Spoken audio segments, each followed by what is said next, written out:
A week after the arrest, he was brought home for a routine search.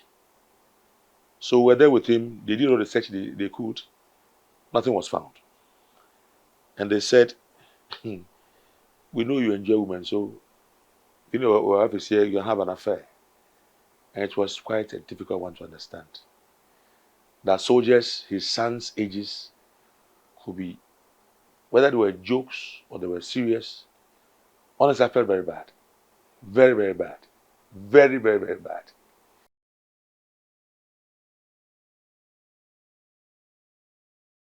Yes. It was a nasty scene.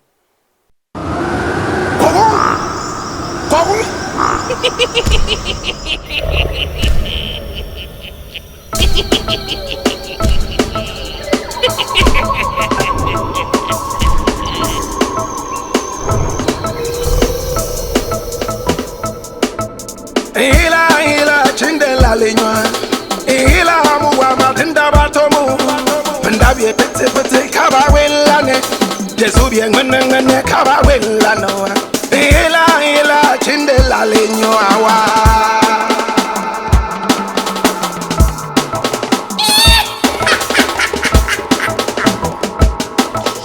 ila chindela lenywa ila muwa matinda batomu ndabye pete kaba welane jesubi ngene kaba welano ila chindela lenywa wa. This is the African history class, and my name Black Rasta. Our African ancestors say, without mincing words, that until the lion learns to tell his own story, the tail of the hunt would always glorify the hunter. That is why we have to tell our story. Now, when you come to Ghana, one of the most powerful places you would ever be taken to on tour is La. Their totem is the cock. And they say, Wong bear like bear. Wong bear like bear. It means when the cock crows, La also crows. In other words, as long as the cock is alive, La is alive. And you can never get rid of the cock. You know how important the cock is?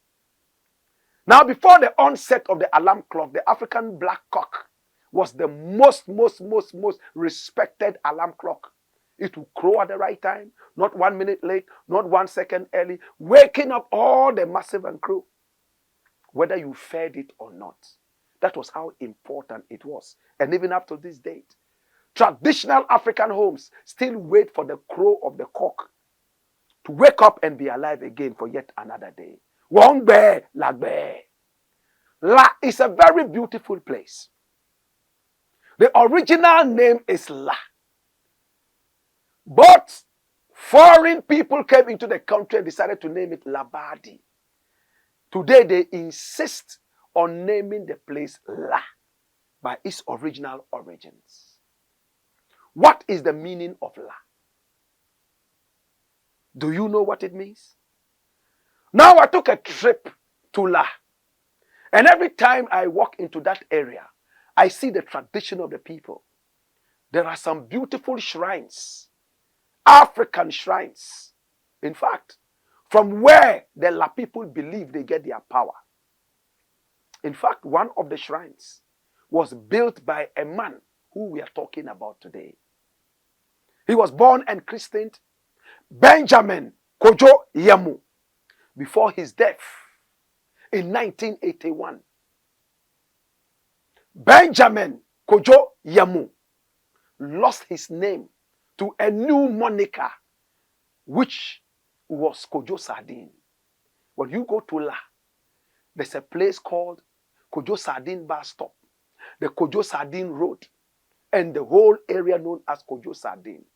And the interesting fact is this: it is not official, but generation after generation, the place has been called Kojo Sardine by a man who contributed a lot to the people of the area. Today we're going to get deeper into the life of Kojo Sardine, aka Benjamin Kojo Yemoh. Who was he? What did he do to merit all these beautiful accolades? Who was Kojo Sardine? Why is it that the history of Ghana does not really capture the importance of this man? Well, I took a trip to La to hear the cock crow. One bear, la bear. And apart from seeing the beautiful shrines and the beautiful ladies and the beautiful environment and the richness in culture, I sat down to talk with some of the children of this great man by name Benjamin Kojo Yemoh. I was shocked to know that he probably had more children than any Ghanaian individual who ever lived. He had 72 children. He had 28 wives and 5 concubines and numerous undocumented girlfriends and lovers. But was he able to identify all his children? Did he take a good care of his 72 children? How about his 22 wives and 5 documented concubines and several undocumented ones? Was he rich enough to take care of everybody? One bear, like bear, we are right here in La. Let's listen to the sons and get to know exactly who Kojo Sardine was. Let's begin with this one. He's a 72-year-old. I began by asking him to introduce himself and to tell me about his father, Kojo Sardine. My name is Nathan Yemoh. I'm the son of Mr. B.K. Yemoh, a.k.a. Kojo Sardine. In terms of the children, I'll say 13. Well, I can't speak from when he was growing up. I can tell you when I got to know him. But from what I heard, his father was called Yemoh Kanta. We called my grandmother, which is his mother, Manshop. My father was a great man. From my infancy, I knew him to be somebody to look up to. You know, he had an imposing, figure. Yeah, I remember that very well. So he was a businessman, a successful businessman. So that pride was in me, and I looked up to him. Years later, I had to work with him. So yes, my father to me was a father figure, if I can put it that way. My name is Ni Anang Amanyankwa Obasa, formerly called B.K. Yemoh Jr., current Leshimanche of La. Like my other brother said earlier, my dad was a man of many parts. Some call him a philanthropist, humanitarian, a business person, a large employer, a family man, caretaker. I love of the last states. He obeyed custom and traditions and rules. He was largely the people's man in the last states and the Greater Accra region. In fact, he was part of those who mobilized people to enable us to have the Greater Accra region the way it is shaped now. He was born on 22nd June 1909 in Suoko, a village close to Asamankesi. He lived there until he was brought to La to start school, and he continued from here. Well, he finished his elementary school those days, yes. I didn't hear that he ever went to higher tertiary school or university or something like that, no. Well, when I was growing up, I knew him to be a Christian. In fact, we had a church in our house. We worship, or we go to church every year, twice a week, Sundays and I think Wednesdays, if my memory serves me. Yeah. So, yes, a good Christian. He was, one I remember is he was a strict disciplinarian. He was a Christian, lover of his children. In fact, I've never seen anyone who could keep things for his children like him, more so clothing. At any given time, you go to his bedroom, he has something for somebody, or for anybody, or for all of us. He was quite protective, but then he wouldn't spare you if you mess up. your schooling, you tend to bad boys him in the house or bad get him in the house, he wouldn't spare you. But he was still a very loving father. We try to avoid it because he always want to check you to become or to toe a particular line. And because of bad boys once in a while, we just want to avoid. But he was a strict man and we always loved to be with him if you had opportunity.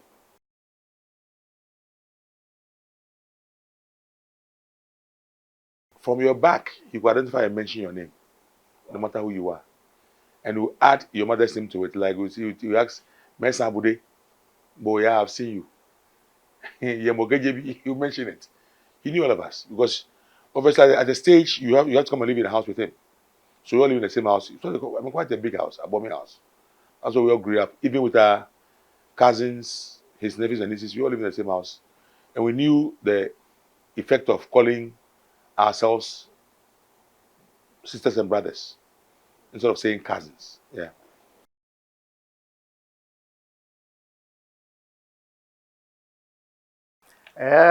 Difficult to say, but we can count about 33 women who we had children with.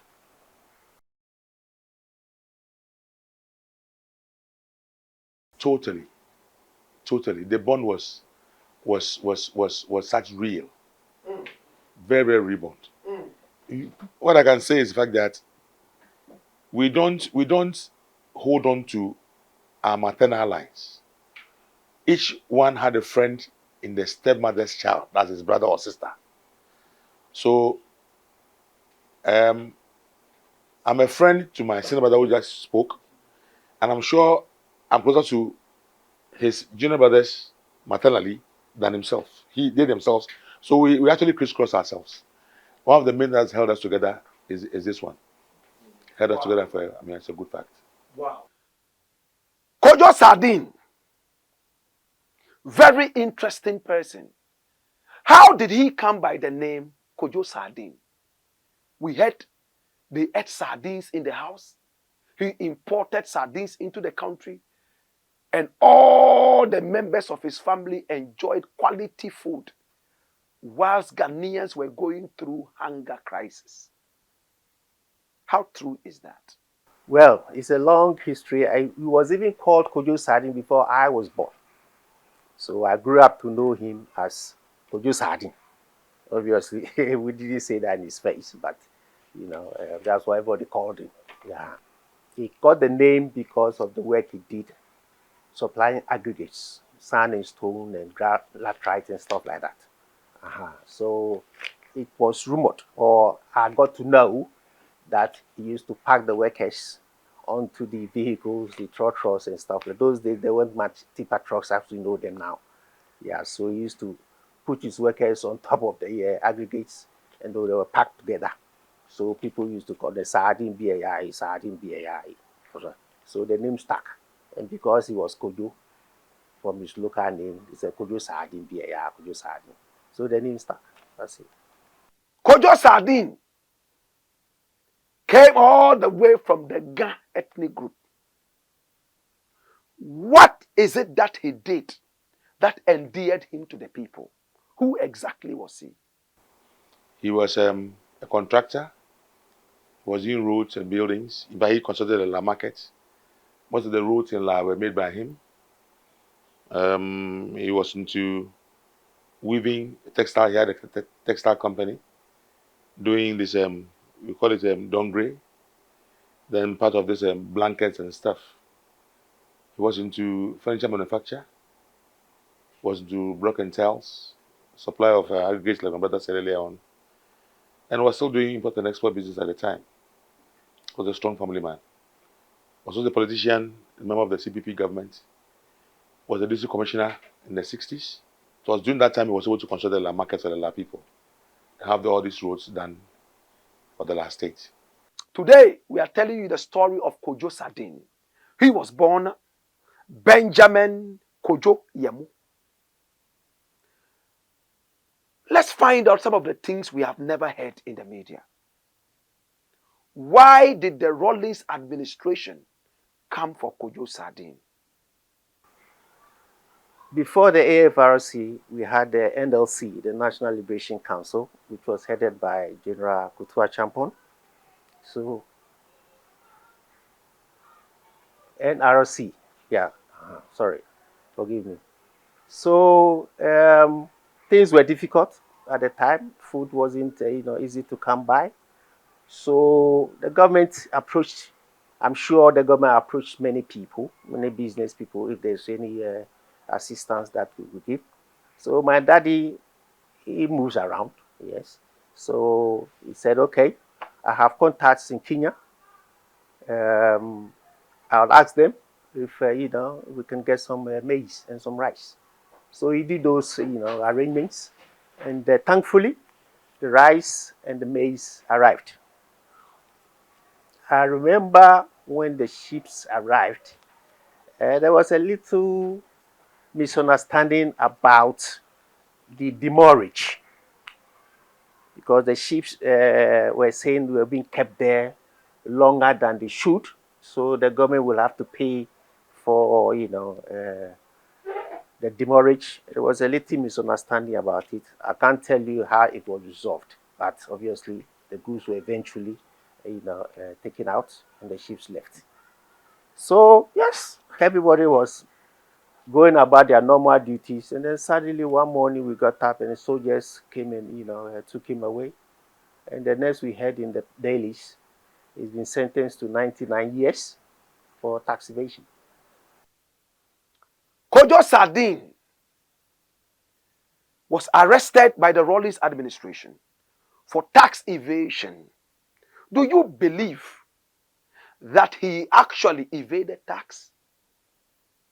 And if he did, what did he go through? What was the punishment he got? He did not evade any tax. I mean, if somebody evades tax, there are ways and means to find out and bring it to the public domain. So an import has been done. You go to customs, you fill in the necessaries, you are told how much to pay, and you pay. If there's a shortfall which is later detected, it's a case of calling you back to say, look, we have detected that there was a misrepresentation, so this is what we think the new figure is. How are you going to pay? You don't just go and, manhandle the man, take him to prison, confiscate all his assets. Don't do that. It's a decent society. You don't do things like that. They didn't take him to court. They just took him to a tribunal, said that he's guilty. He didn't have a lawyer, nothing. The soldiers came and tried him. We heard that it was done at the midnight. They brought all the accused together, and then you sat before a panel, and then they accuse you and then convict you. That's when he was given 99 years, and we got to know from the dailies the sentence he's been given. When they first came and took him, and after a week or so, the announcement came that they have seized all his assets. So that was it. The factories were taken over by Gihok. I remember pharmaceuticals went under Gihok Pharmaceuticals, and Laboni Weavers went under GTP or TT or one of those things like that. The block and tiles, they didn't, take it over. It was just left there, and then up to now, the way they left it is what it is. Weavers, now woodwork and construction, they left it as it is, no takeover. They took all the vehicles that we had, they took everything away, and that's it. So the factories were left as it is, and they have been standing there like that up to today.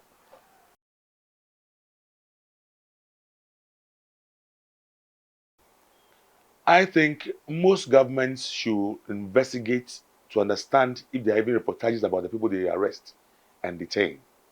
Arrest, fine, but investigate. We should have a proper forum for you to understand the fact that what they have been told about the person is right or wrong. Just like investigation of journalistic investigations. Find out. But I think they just came with some people, they had some business deals in Laos who felt they had to eliminate him to enable them own what they are counted to build. And I think that's partly what happened to him. Of course. I mean, how else can I attribute it? You've seen somebody successful and you suddenly think, hey, it shouldn't be, so you seize power and then you disrupt everything in his life. I mean, it didn't really happen to my dad. Other people too suffered. So you could see the pattern that anybody who was deemed to be successful, they had to go after him. That is it.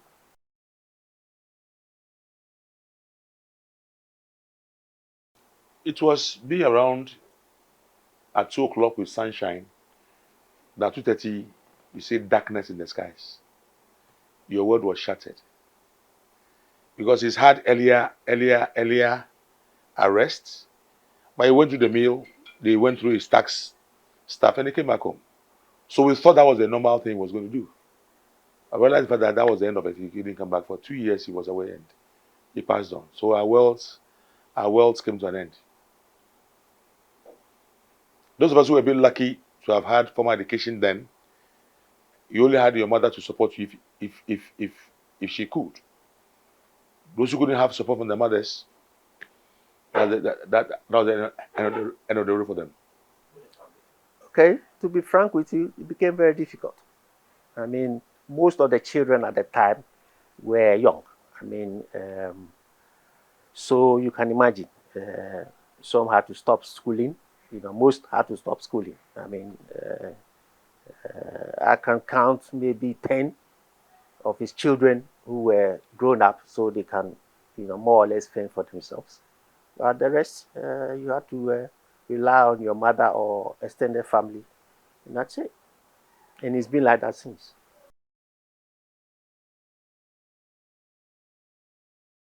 We've not been compensated at all. In fact, like my brother initially explained, the block and tiles had tipper tracks. They had long trailers that were supplying blocks, sand and stone to various sites. He had a refuse collection company that was going. Everything was taken out. So that industry fell. The construction company just fell. We talk about the woodworks. All the machines were taken out. The weaving industry machines there were taken out. I think either it was used for the smelter or sold to other people. So virtually, ICAP also had some of the machines taken over until Georg took up the company. The silos for the brick and tile are still standing there. I mean, rusted. So they came in at a rather late a time when everything has been actually been done. And of course, going through even the handing over, there was something to actually hand over because everything was actually rotten. The ICAP building you see there is almost rotten. The roof is everything is gone down. And of course, it's not been the best for all of us. Because it is said that it's handed over, but there's nothing to hold. Most of the cars, we didn't retrieve even one car. So it's an announcement made, but nothing paid as compensation after such announcement to us. Another thing I am interested in knowing is this. What is it about Kojo Sardine that you have ever heard that broke your heart? A week after the arrest, he was brought home for a routine search. So we're there with him. They did all the search they could. Nothing was found. And they said, we know you enjoy women, so our office here, you have an affair. And it was quite a difficult one to understand. That soldiers, his sons' ages, could be, whether they were jokes or they were serious. Honestly, I felt very bad. Very, very bad. Very, very, very bad.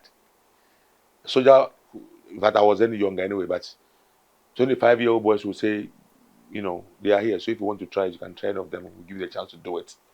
That was quite heady. Very, very heady. The normal things in town, they were talking about these things in a very useless way, which, we know is not the truth, but they were saying it, and it felt also bad amongst them.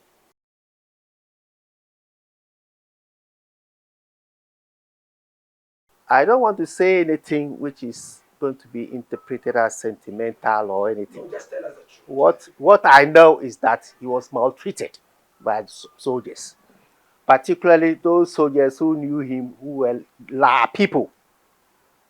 There's one mention called Okankwe and Kwate Mujimuji. those guys were mentioned.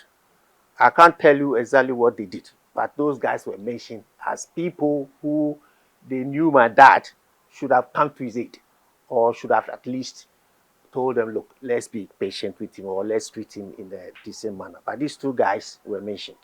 I'm not saying Kwate or the other guy did it. I'm saying that they lit a cigarette and stopped it in his ears.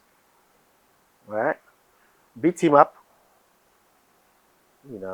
stuff like that. He was frankly brutalized. He was brutalized. At a point, the butts of guns were put on his head. He has pins all over his forehead, stuck in there. It was the likes of Dr. Mustafa who were able to get the pins out and had various surgeries on the head before he finally gave up the ghost.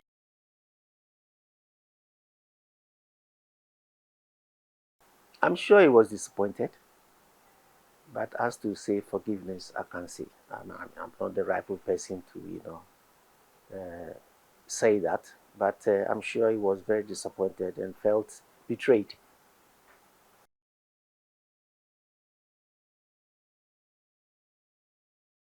I'll say no.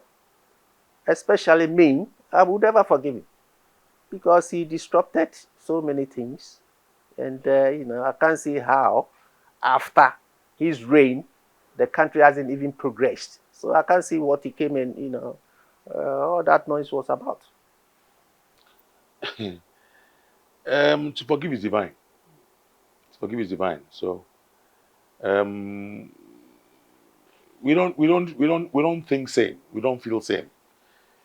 But the man they referred to in your first clip as friend of Rawlings, he became friends with him, and they were doing things together.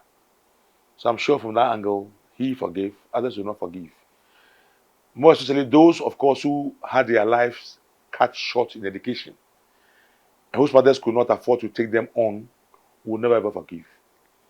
But forgive is divine, so we just leave it to the what you saw. But the old man himself was saying that, like the guy would say, "Inshile ha atanyumo," and that's what he always said until he died.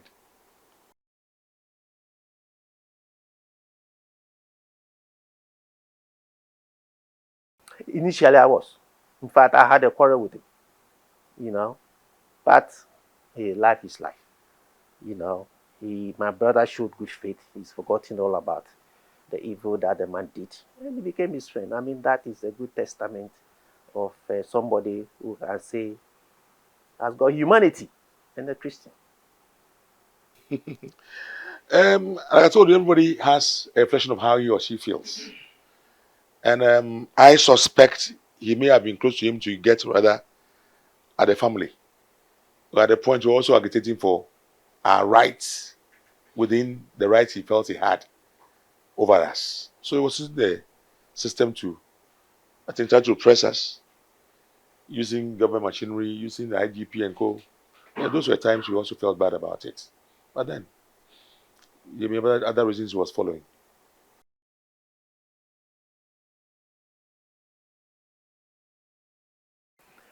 Well, from the medical people, he was mistreated.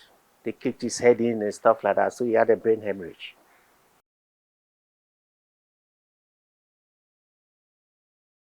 Very proud of my father. Very, very proud of my father. I don't know. He mentioned something. I don't know whether to go twice that. Extra proud of my father. Yeah, we keep the pride going. We are very, very proud of him. Very, very, very extremely proud of him.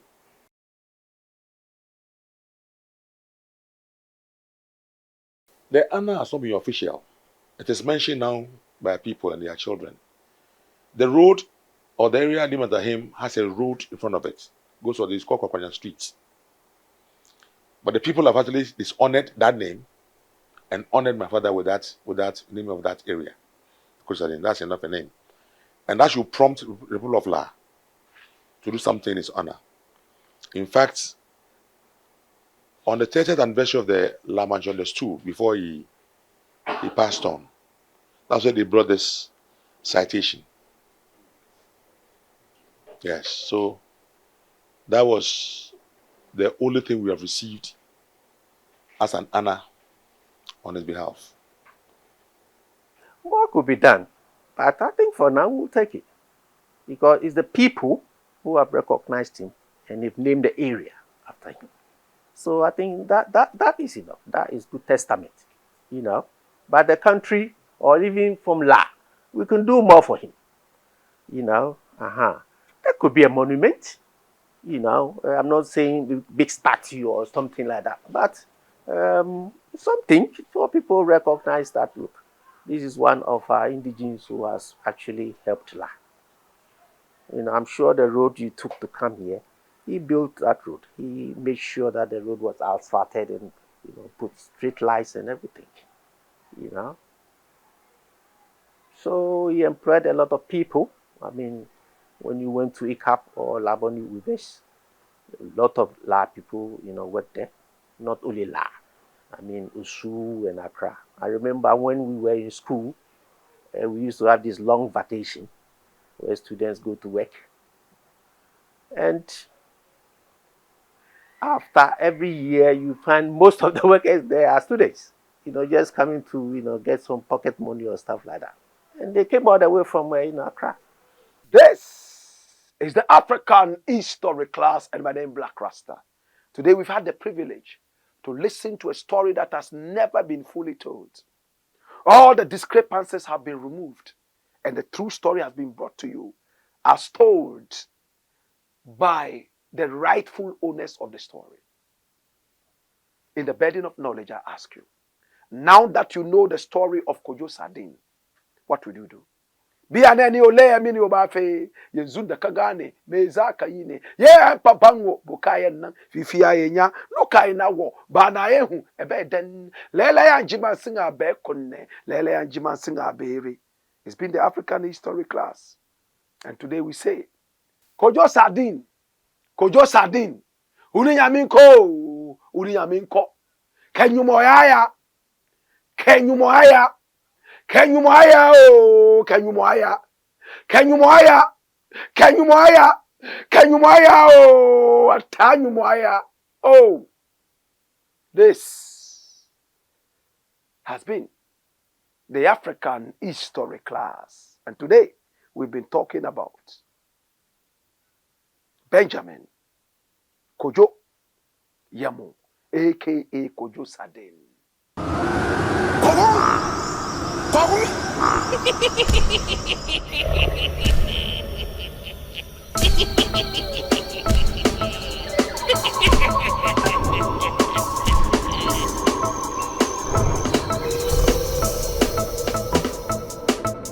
Ila chindela lenywa ila muwa matinda batomu ndabiye pete kaba welane Jesu bien ngene kaba welano ila chindela lenywa wa